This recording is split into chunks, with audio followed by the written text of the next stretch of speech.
नमस्कार। आज हम इतिहास के पन्नों को थोड़ा पलट कर देखते हैं और ये समझने की कोशिश करते हैं कि आखिर ब्रिटिश ईस्ट इंडिया कंपनी ने एक एक गवर्नर जनरल के जरिए पूरे भारत पर अपना शासन कैसे जमा लिया। तो सवाल ये उठता है कि आखिर व्यापारियों की एक कंपनी ने इतने बड़े उपमहाद्वीप पर कब्जा कर कैसे लिया। इसी सवाल का जवाब ढूंढेंगे हम। उन खास लोगों के बारे में जानेंगे जिन्होंने एक छोटी सी ट्रेडिंग कंपनी को एक बहुत बड़े साम्राज्य में बदल दिया। तो चलिए इस सफर में आगे बढ़ते हैं। इस पूरी कहानी को हमने 5 हिस्सों में बांटा है।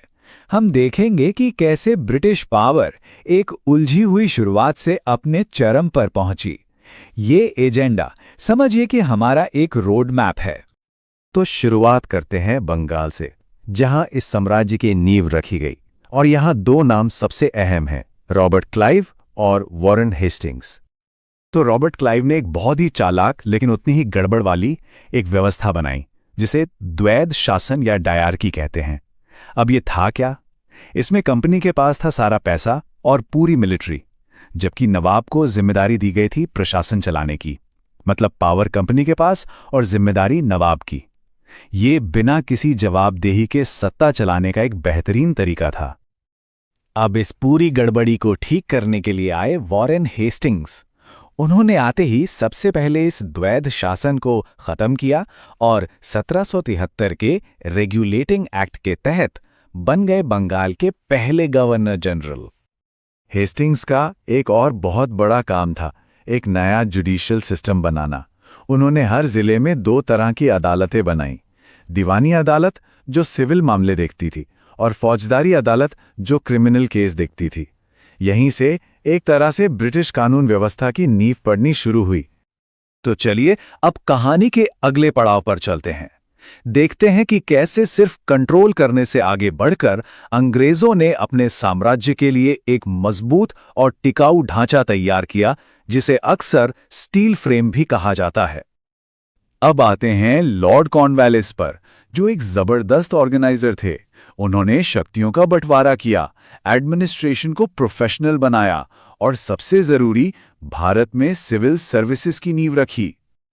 अच्छा, अब ये जो आप देख रहे हैं ये बहुत दिलचस्प है। ये वो 3 अलग अलग सिस्टम हैं जिनसे अंग्रेजों ने जमीन से रेवेन्यू मतलब पैसा निकाला और इन सिस्टम्स ने करोड़ों लोगों की जिंदगी पर गहरा असर डाला। इसके बाद आए लॉर्ड वेलेस्ली और वो अपने साथ लाए एक ऐसा पॉलिटिकल जाल जिसे सहायक संधि या सब्सिडरी अलायंस कहा गया। ये काम कैसे करता था? ये बिल्कुल स्टेप बाय स्टेप प्रोसेस था जिससे भारतीय राज्य नाम की सुरक्षा के बदले अपनी आज़ादी अंग्रेजों के हाथ में सौंप देते थे।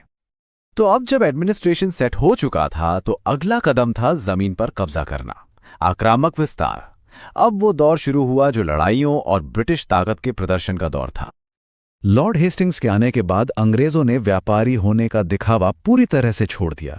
उन्होंने एक के बाद एक ऐसे युद्ध लड़े जिन्होंने मराठा साम्राज्य की कमर ही तोड़ दी, जो उस वक्त भारत पर कंट्रोल के लिए उनके सबसे बड़े दुश्मन थे। लेकिन बात सिर्फ जमीन पर कब्जा करने की नहीं थी।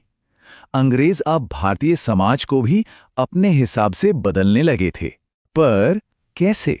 चलिए अब उस दौर को देखते हैं जब सामाजिक और शैक्षिक सुधार हुए।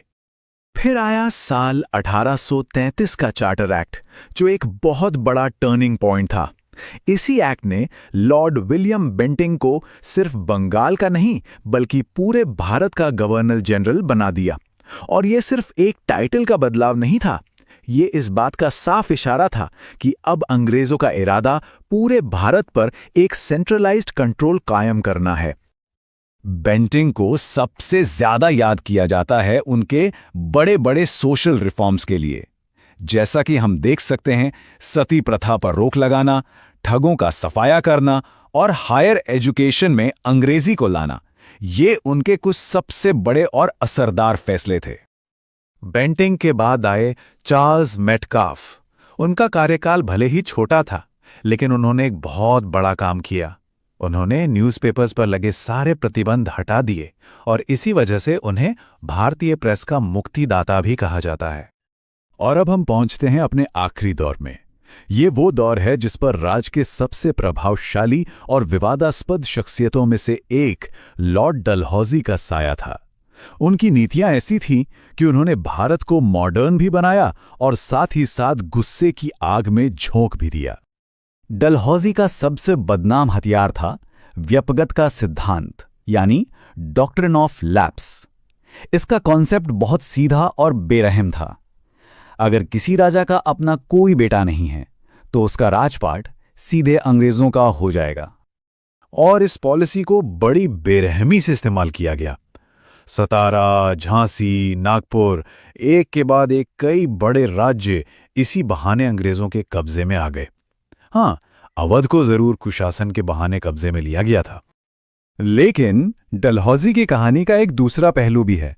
वो एक बड़े मॉडर्नाइजर थे। जरा देखिए, पहली railway line, telegraph, modern postal system, PWD, ये सारे बड़े बड़े बदलाव उन्होंने कुछ ही सालों के अंदर कर दिखाए।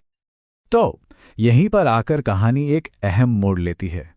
डलहौजी ने भारत को पहले से ज्यादा कनेक्टेड और कंट्रोल तो बना दिया, लेकिन एक के बाद एक राज्यों को हड़प कर क्या उन्होंने अनजाने में विद्रोह के बीज भी नहीं बो दिए थे?